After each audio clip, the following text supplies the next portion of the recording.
Welcome, NSA Hampton Roads. September 11th of 2001 is considered one of the darkest days in the United States history.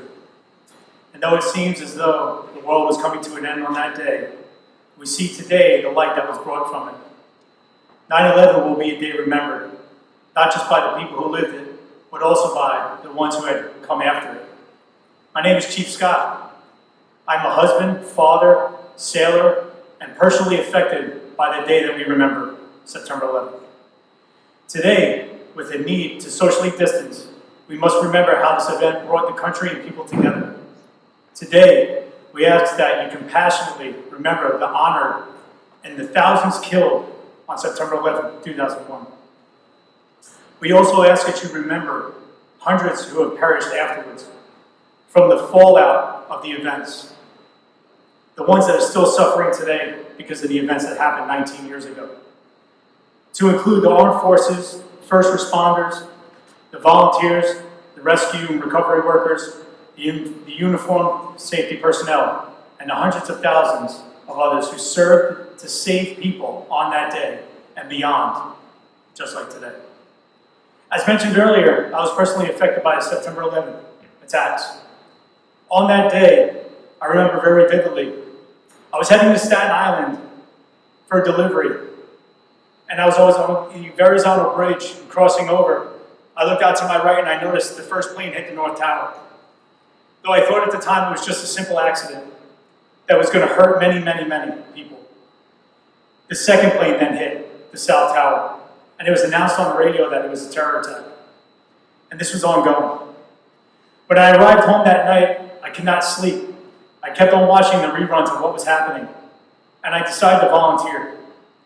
It was just a week later when I went to Ground Zero, and I was personally volunteering and supporting the local fire departments and the rescue efforts and the search efforts of the people who were there and who have perished. During these efforts, it was one of those times when we just simply could not get out of our own minds. Even today, I still smell and I still see what was happening on that day, and it will be forever imprinted on my mind. It is not something that will ever be forgotten. So I ask you today, just to never forget what happened on 9/11. What happened 19 years ago was a disastrous event, but it was just a moment in time. Though I will personally never forget because of how it impacted myself and the loved ones that I had that actually passed away on that day. We also remember the names of the family members lost because of this event. Since then, many of the people listening today who were young at the time are now the same individuals who serve amongst us in the uniform to fight for what they believe is right. Many of them may not have been born at that time, but they lived through the events, through the loved ones that they have, and through the textbooks that they have to read in them now. We need to remember that those events did not just affect us on September 11th, but every day ever since. As we reflect on September 11th, 9/11, many of us call it, let's not make it just another day in a moment of remembrance, but think about how our lives in this country were changed forever in the entirety. 9/11 created widespread worry and fear throughout the country, but it also removed barriers and allowed for so many people to come together, hold hands in unity, and serve a common purpose.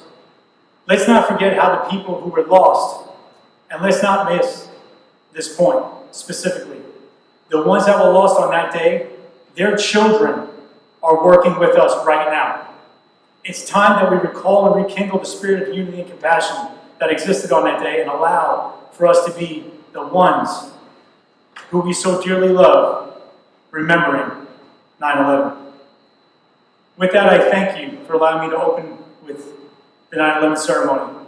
And we ask Chaplain Moynihan to come on up and give the invocation. Welcome to this summer event. Please stand as I invoke the Lord's blessing on these proceedings to bless our memories and our hopes. Almighty God, we lift up this time before you as we cast a look back over our shoulders to the moments of yesterday as we faced darkness and terror, despair and uncertainty in a world that felt like it was no longer ours. We pray that you would be present with us, that you would assist us in our recollections, you would assist us in our remembering. We would not be alone, we would not feel alone as we engage in this work together. We pray that you would bring your light into our darkness, your hope into our despair, your comfort into our mourning, your resolution into our uncertainty, and your love in the midst of our fear. Be with us this morning. Give us hope. In your almighty name, amen. On September 11th, 2001, at 07:59, American Airlines Flight 11 takes off from Boston Logan International Airport, bound for Los Angeles International Airport. At 08:14, Flight 11 is hijacked. At 08:46, Flight 11 crashes into the North Tower of the World Trade Center between the 93rd and 99th floors. At 10:28, the North Tower collapses.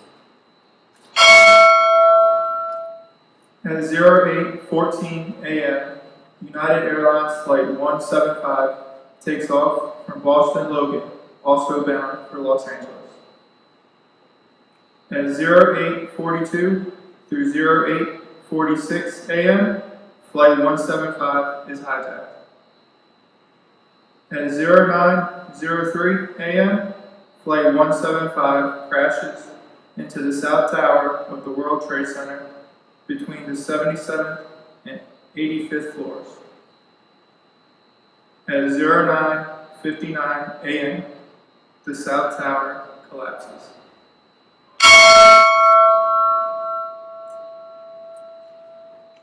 (08:20) American Airlines Flight 77 takes off from Washington Dulles International Airport, also bound for Los Angeles. 8:50, Flight 77 is hijacked.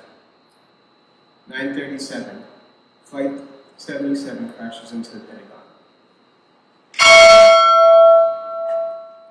08:42, United Airlines Flight 93 takes off from Newark International Airport, bound for San Francisco International Airport. 09:28, Flight 93 is hijacked. 10:03, Flight 93 crashes into a field in Shanksville, Pennsylvania.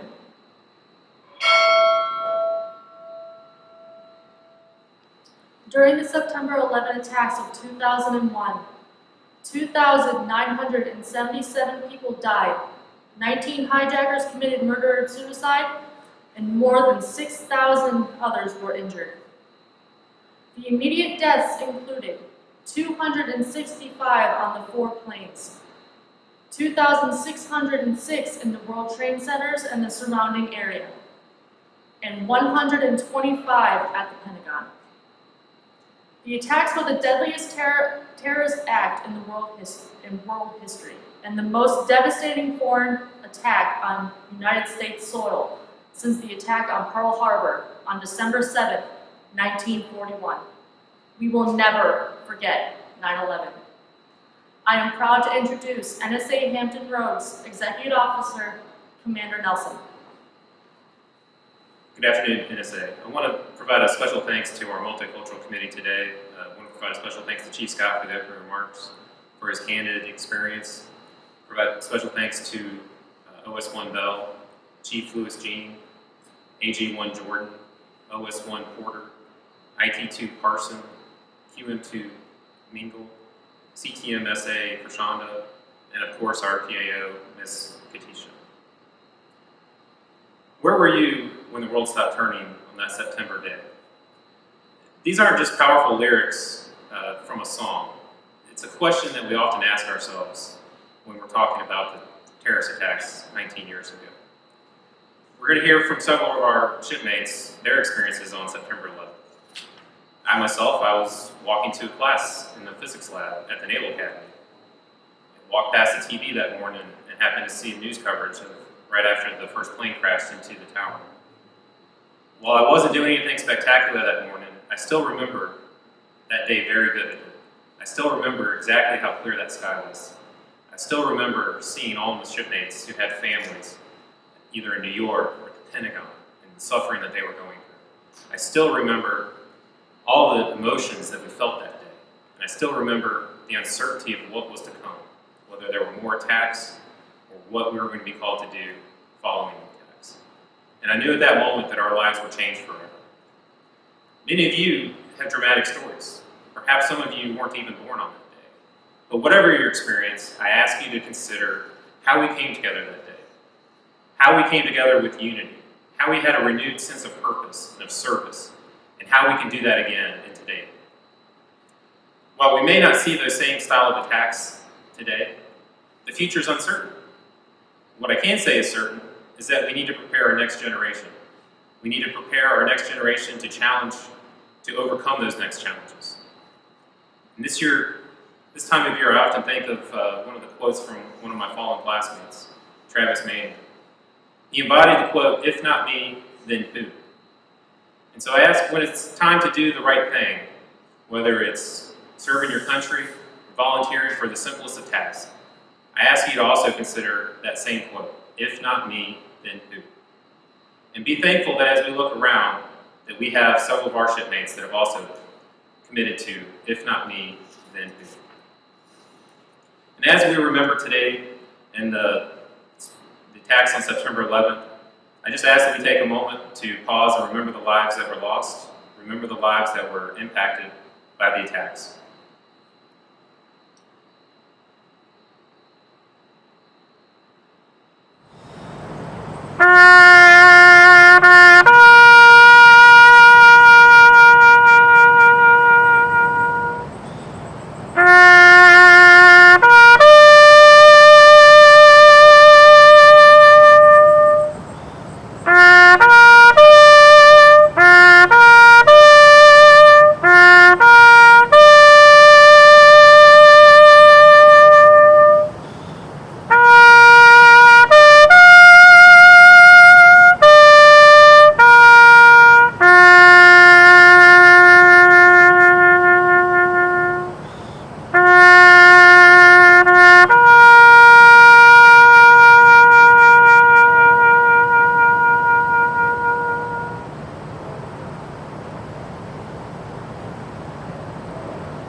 On September 11, 2001, I was on board the USS Embrace Land, home ported in La Maddalena, Italy.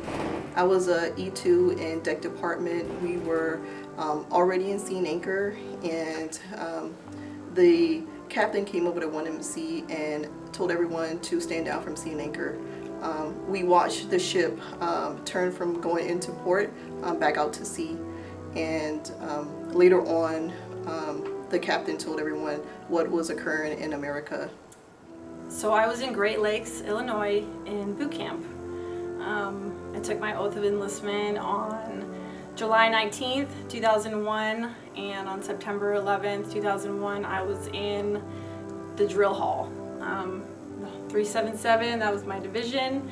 We were all there, practicing for pass and review. Everything was going as normal. And then, our RDCs came over, and they were a different kind of serious than they usually are. You could tell the difference immediately between, you know, my RDC hard face and my something's going on hard face. So, you know, the first question that was asked to the entire division was, does anybody have family in New York City working or living? And if so, come with us immediately. So I remember the morning of 9/11. I was the first class OS out at Dam Neck, and we were getting ready to teach a class, radar navigation. And people just start running around, and it was like, what's happening? Turn on the TVs. So we turned the TVs on, and I just remember, you know, watching those planes hit those towers and thinking to myself, like, oh my goodness, is somebody really attacking the United States? Like, we're the greatest power in the world, somebody attacking us. And just to see those planes hit, you know, it was total disbelief.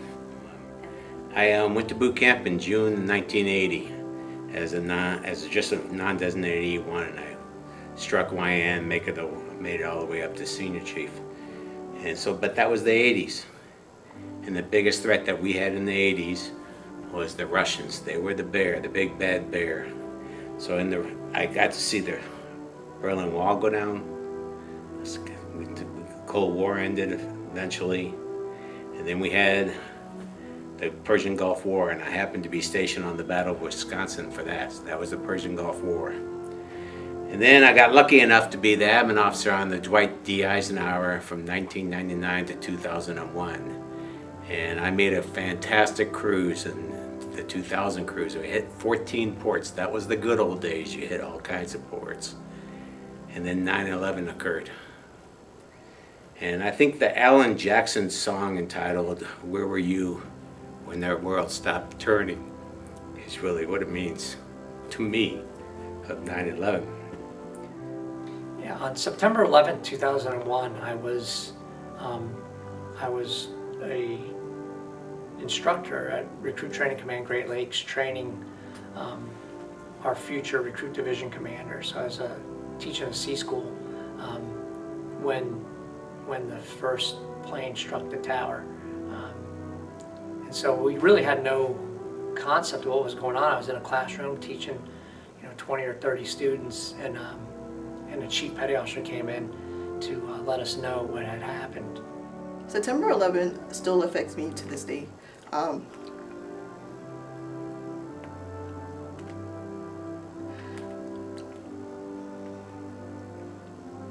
When I fly, I'm very conscious of the airline that I take, as well as the connection flights that I book. It also affects me because it makes me enjoy my family and friends a lot more. It makes me appreciate, being around family and friends, because you never know how your life is going to end, or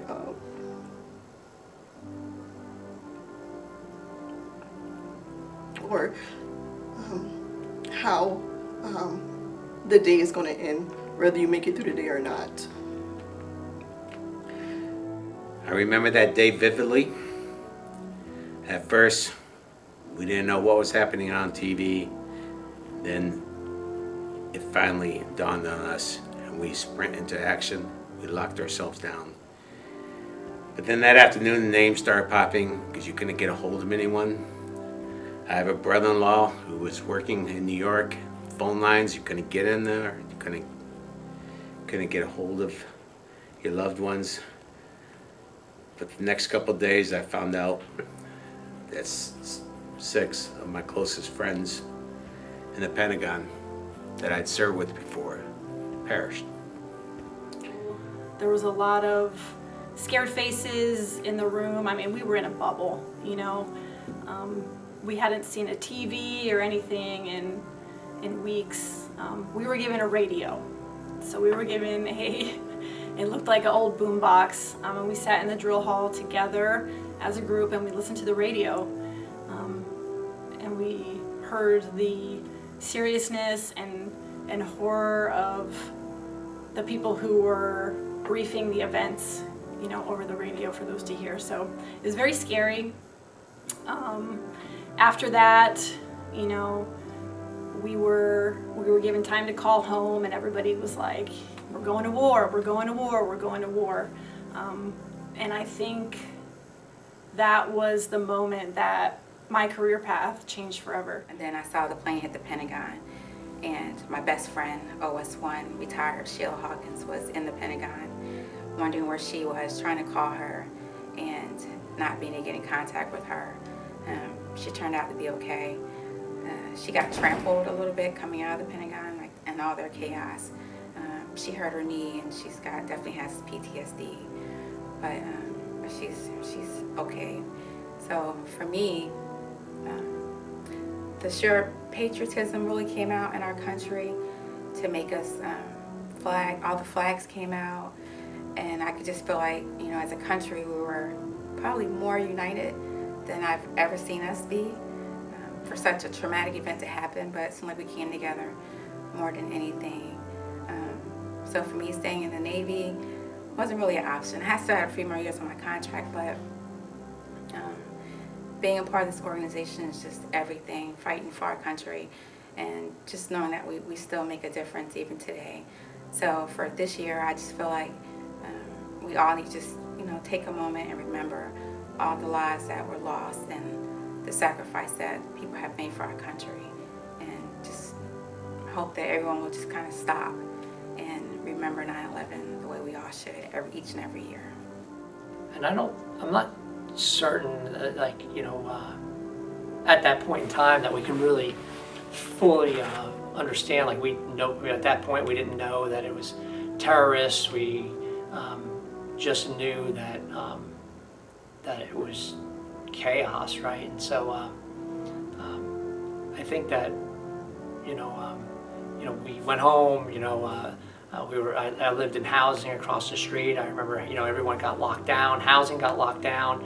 You know, we locked the base down, and you're just trying to, you know, I think kind of a perspective of the military, we're working through what were our reactions going to be for the commands that you were at. So at boot camp, it was about, you know, what do we need to do to A, make sure our people and their families are safe, and then B, you know, what do we do to resume training and work through who had family members or loved ones that were impacted or affected. Every year that we celebrate or we look into Patriots Day, September 11th, we remember those victims of the terrorist attack and those first responders and heroes who sacrificed their life. And it also made America come together and do what we could do to make America the great nation that it is. September 11th will always be in the back of my mind every time I travel, or every time there's a terrorist or a potential terrorist attack on TV because of the events of September 11th, 2001. What keeps me going, it keeps me wanting to serve, is the young men and women, both in uniform and civilians, that want to try to get this world, in my mind, to start spinning again. We should never forget the travesty that happened on 9/11. We should never forget that war is not clearly defined right now and how we can fight it. There's different domains out there and everything, but every day I'm in awe, complete awe, with all the young sailors, Marines, Air Force men, soldiers, Coast Guard men, and our civilian shipmates that are most of them younger than me, and what they can produce. Folks who were there on the day at work talked about how crazy the watch floor was, with thousands and thousands of flash messages just coming and going through the message center, going out to different commands and different ships and all these things. So I think it really tested, you know, the Navy and the military on just communications. It gave me a sense of urgency in my job field, and how I wanted to be a good IT throughout my career because of that. You kind of saw how important it was for the people on the other end to receive those messages. Right? It was an incredibly sad and upsetting time. I think that an outcome of that, I think, once you kind of get past the point of grieving for those that we lost, is that as a country, as a military, as a Navy, I think what I really remember is that it seemed like the entire country pulled together, that we really like all focused on kind of getting after the why, like what happened, why, who did it, and then all aligning to get after like a common foe. I remember there was like professional athletes that decided they were going to join the military, right? I recall like professional musicians. Like it seemed like there was for years following kind of a lot of patriotism about being an American and being proud of who the American people are and our way of life. And so in many ways, I think the positive end of it was that I think it really brought the American people together as a nation, as a country. In my book at home, I look at every day, there's a cartoon. And there's a guy over the fence looking at another guy who has a big old flag in his front yard. And the guy says to the other guy, "Hey, nice flag, how much did it cost you?" And the guy answered back, "6 buddies at the World Trade Center." So thanks for listening to my story. God bless the United States Navy, and God bless America. And someday the world will start spinning again for me. All the people that I've known in the military since I've been in the Navy have been affected, whether it's being assigned or volunteering for an individual augmentee, an IA over in country.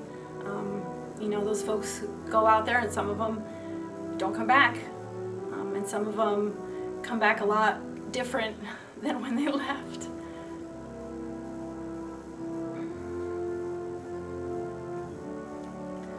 And some of them lose their battle after they come home.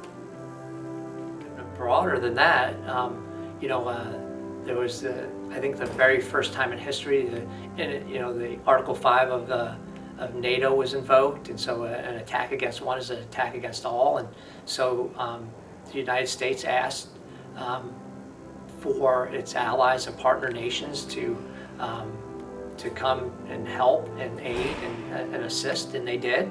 So I think that even in adversity, as we reflect on the days and the time of 9/11, I think that through adversity, not only can you find change, but you can find a common bond, a common thread for people to align to, for people to support one another, and for people to really act as one. And that's kind of how I like to think about kind of the events that unfold after 9/11 is, our nation, our Navy, we all really pulled together to go after a common foe.